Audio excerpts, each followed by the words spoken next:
ఈసారి ఎన్నికలకు సాధ్యమైనంత త్వరగా ఇండియా కూటమి కంటే ముందే లోక్సభ అభ్యర్థుల పేర్లను ప్రకటించాలంటూ బీజేపీ ప్లాన్ చేస్తోంది.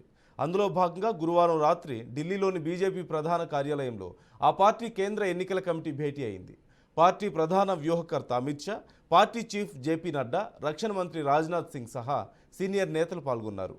దేశంలోని 550కి పైగా లోక్సభ స్థానాల కోసం ముగ్గురు చొప్పున అత్యుత్తమ అభ్యర్థుల పేర్లతో రూపొందించిన లిస్టుపై సమావేశంలో చర్చించినట్లుగా తెలుస్తోంది. తొలి విడతగా ఇవాళ రేపు లోక్సభ అభ్యర్థుల పేర్లతో ఒక జాబితాను రిలీజ్ చేస్తారంటూ సమాచారం. మార్చి 10లోగా 50% పైగా లోక్సభ స్థానాలకు అభ్యర్థుల పేర్లను ప్రకటించాలంటూ బీజేపీ భావిస్తోంది.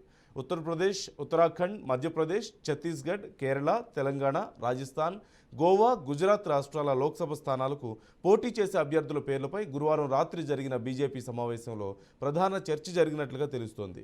పంజాబ్, ఆంధ్రప్రదేశ్, తమిళనాడు రాష్ట్రాల అభ్యర్థుల నిర్ణయాన్ని తాత్కాలికంగా నిలిపివేశారు.